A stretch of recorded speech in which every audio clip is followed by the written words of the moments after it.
I'm Mike Travisano. I am ordained as a Shuzo student in our seminary program here at the Blue Mountain Lotus Society, part of our Dragonfly Sangha. And I will be delivering this evening's Dharma talk. The topic is dhyana, or the paramita of concentration. This is a continuation of the talks we've been having on the 6 paramitas, beginning with Sensei Tony talking about dhyana, or generosity, a couple of month and a half, 2 months ago, something like that. For those folks who are joining Sensei on the precepts retreat in a couple of weeks and taking the precepts, becoming part of our community, we invite you to do so. Join us. He'll be talking about the second paramita there, the paramita of ethics or morality. My brother Shuzo Brad Furman talked about patience. I talked a couple of weeks ago about the 4th paramita of energy or diligence in practice. Tonight I'll talk about concentration, and Brad will talk about the 6th paramita of wisdom, I think next week. So the paramita of dhyana, as a very brief review of what these paramitas are, or perfections of an enlightened being. That it's not really about describing the quality I will be when I attain full enlightenment. They give me my enlightenment jacket, and now I am perfectly patient and wise, and I suffer not at all, and nothing challenges. It's not about that. That it's about the path. It's about walking the path and keeping on the path, even when it gets tough. I think in our own liturgy, it's said perfectly. There's a line Sensei Tony says every week, where he says, since it is the practice of enlightenment, that practice has no beginning. And since it is enlightenment in the practice, that realization has no end. That's what this is about. That's what these paramitas are about. That if I can be a little bit better today than I was yesterday or the day before, that's the standard I'm going to measure myself up against. Can I be a little kinder to myself and to others today than I was yesterday? Can I see my own thoughts, the way I put myself through my own little internal mental hell? Can I do that a little bit better today than I did it yesterday? Can I be more helpful today than I was yesterday? Can I keep that trend going, even if the footsteps I'm taking are the tiniest baby steps? I'm on the path. We're on the path. If we all do that, forget about the idea of perfection. Forget about the idea of arriving to the holy light switch where we flick it on and we're now perfect, and just throw that away. And only measure ourselves up against the standard. Am I a little bit better than I was? Do I have the potential to be a little bit better? Did I handle it? If I'm suffering, I'm still here, right? I'm still with it. Can I do that? Just a little bit. Then you're on the path. And it's about the path. If we're all doing that, just a little bit, the overall impact is immeasurable. Infinitely wonderful. So the paramita of dhyana, or concentration, is really, we're really talking about meditation.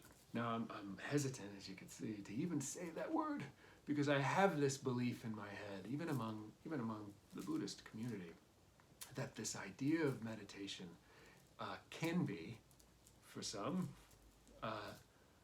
something very powerful, and I do it. It's a part of my practice, and I do it every day, and I make time for it.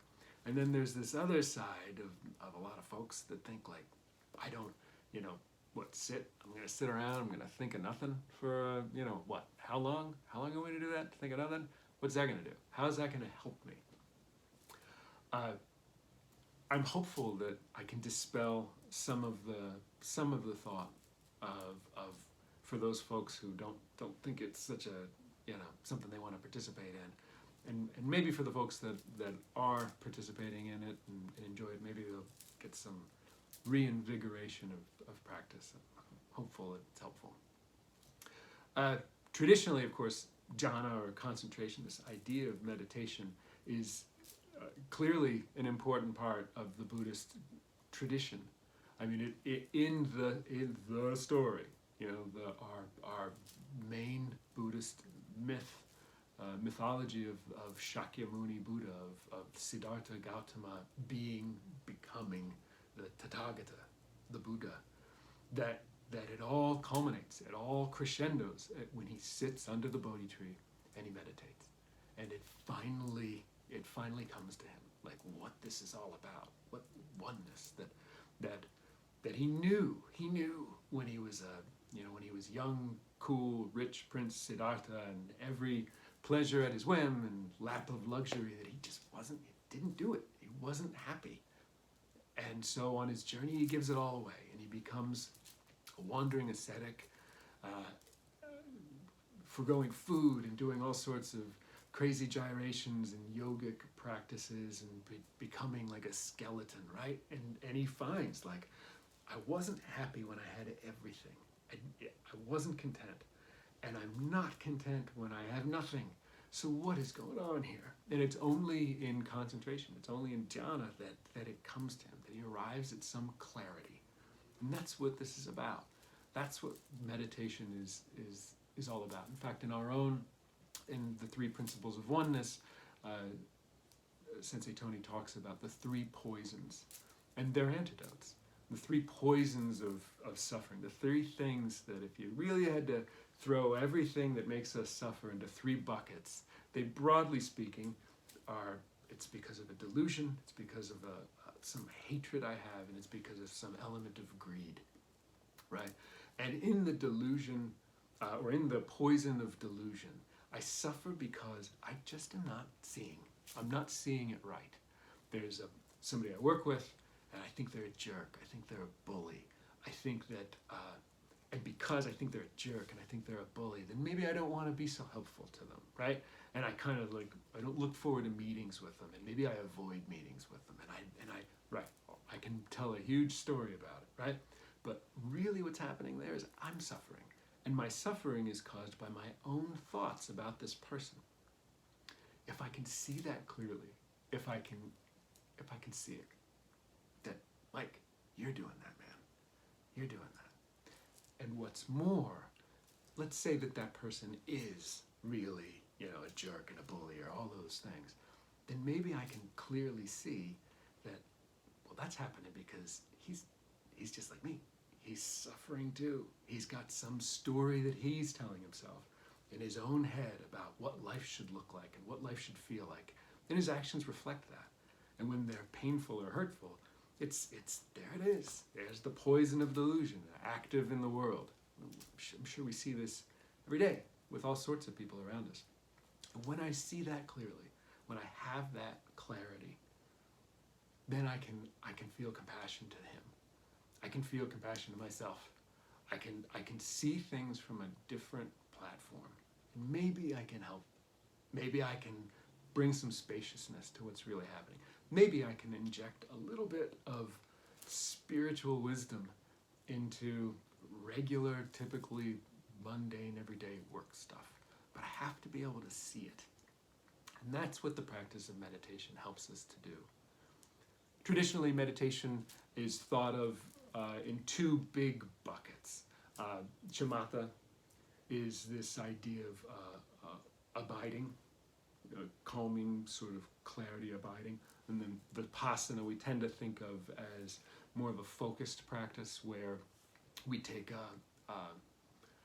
a concept, maybe a Buddhist concept like emptiness, and we think about it. Or in the Zen tradition, we work on a koan, where we actually put some mental energy to something to try to understand it a little bit more. For this evening, I'm going to focus a little bit more on the first kind, on the practice of seeing clearly my own thoughts, because this is very heavily ingrained in our Four Directions system of mindfulness. And it's important to clarify that in our tradition, we make a pretty good distinction between mindfulness and meditation. And that you see kind of nowadays, mindfulness, meditation, they seem to be used interchangeably. Like, oh, you do mindfulness, huh? Well, how long do you meditate? Well, we distinguish the two. As mindfulness is this, especially in the Four Directions, is this idea of self-inquiry, of pragmatic, practical, a process. Anybody who's worked with the Four Directions know it's a step-by-step. It ain't very simple, but it ain't easy. A very simple process of self-inquiry to know that I'm going through something, to catch myself, and to be able to bring clarity to it and maybe make some decisions about it. And as part of this process, mindfulness is a skillful means that can help us develop this. Specifically, we talk about the developing the ability to notice what's happening, because I almost said the brain is a muscle. Well, let's just pretend that the brain is. We have to develop the muscle of the brain to be able to know that this stuff is going on, because all too often for myself, maybe you're like this as well, life gets a hold of me, and it's like a roller coaster or a train, the world's worst train ride, right?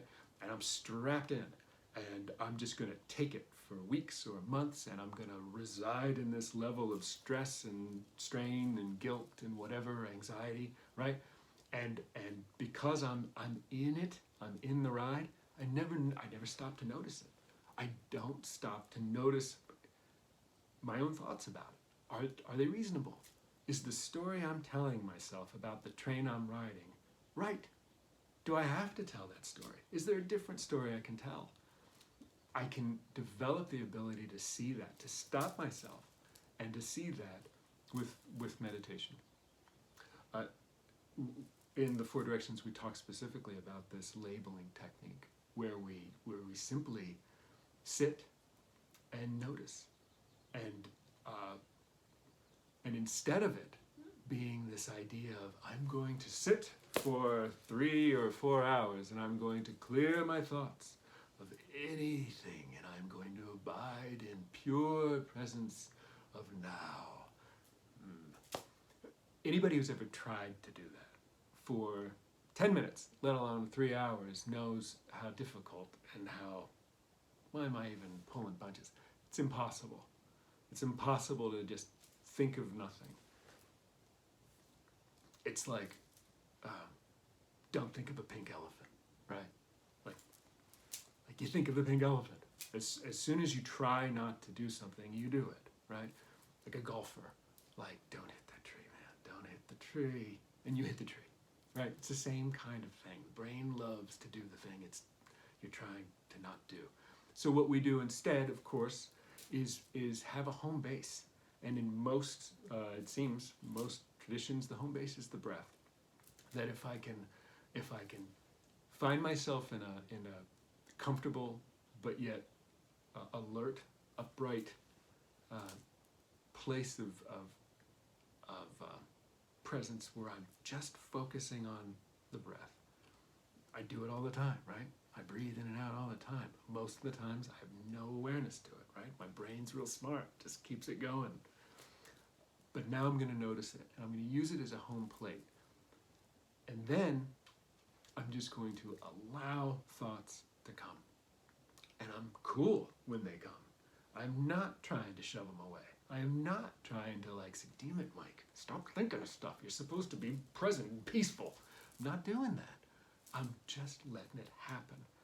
And a technique I use from one of Pema Chodron's books is she says, as the thoughts come, touch them like you're touching a bubble, like a bubble like a little kid would blow, and just touch it and notice it. I'm thinking.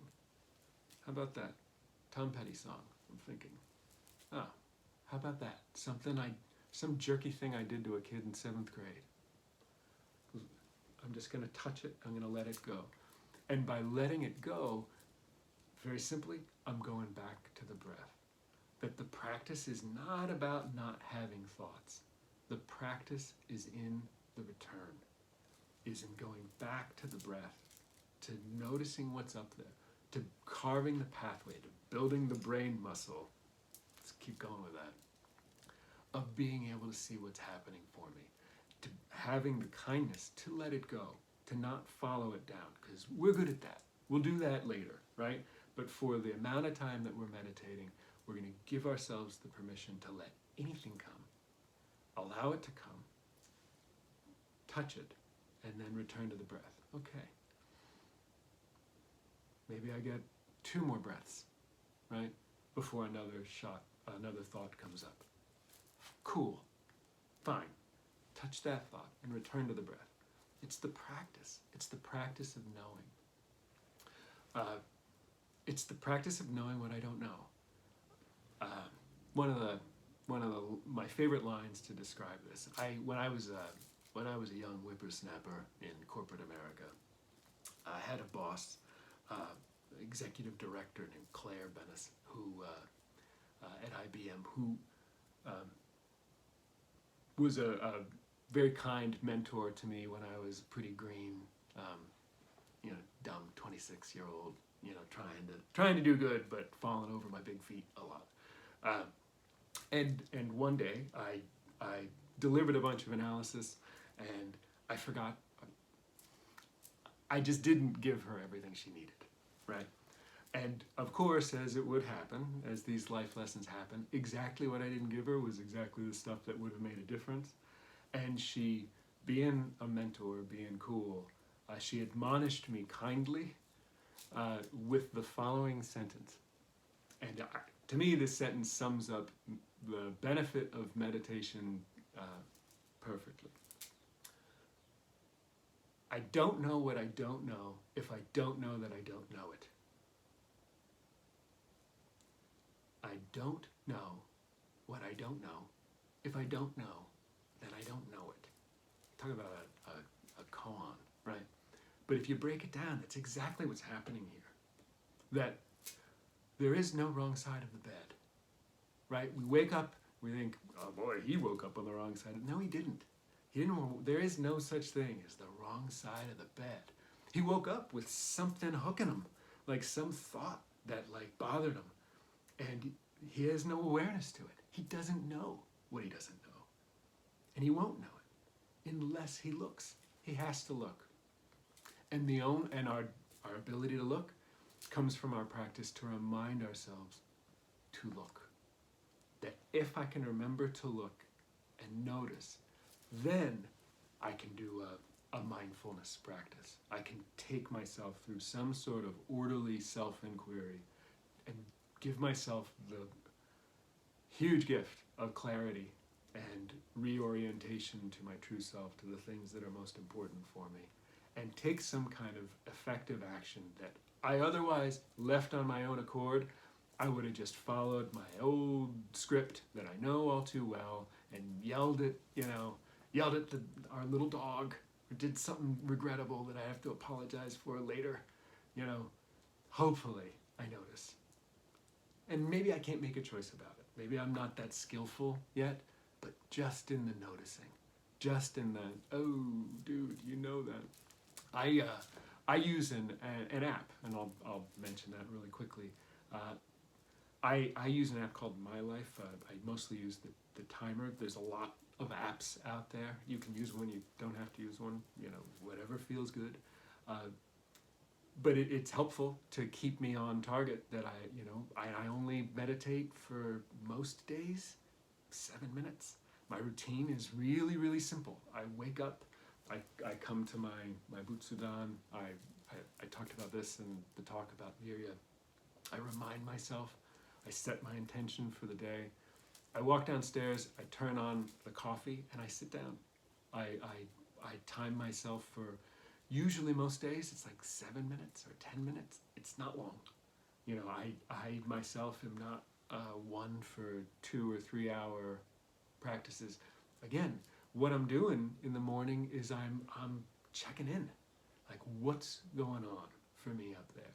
Because when I ask myself what's happening up there, I'm often surprised at the conflict that I would not have otherwise noticed.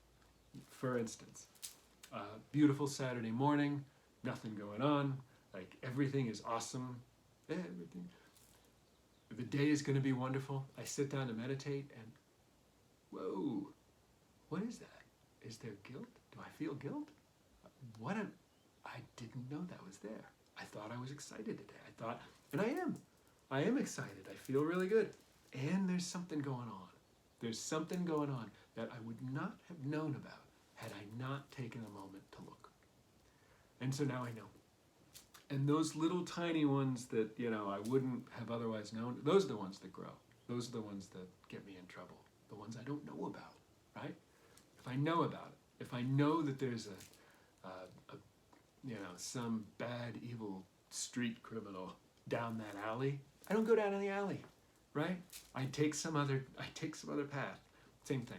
If I know I've got a thought in there that's going to do something bad, if I don't unpack it, if I don't take it through the 4 questions or the 4 directions, then I'm apt to run into trouble. And that's what meditation can help me to see, just to see what's happening, to have a choice, to make some difference in my life.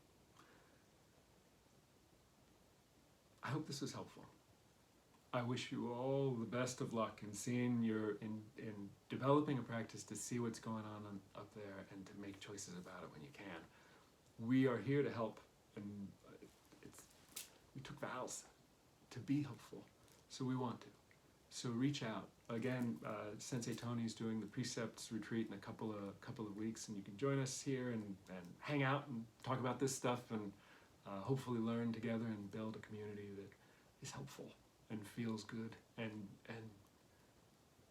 makes life the one it should be. Thank you so much.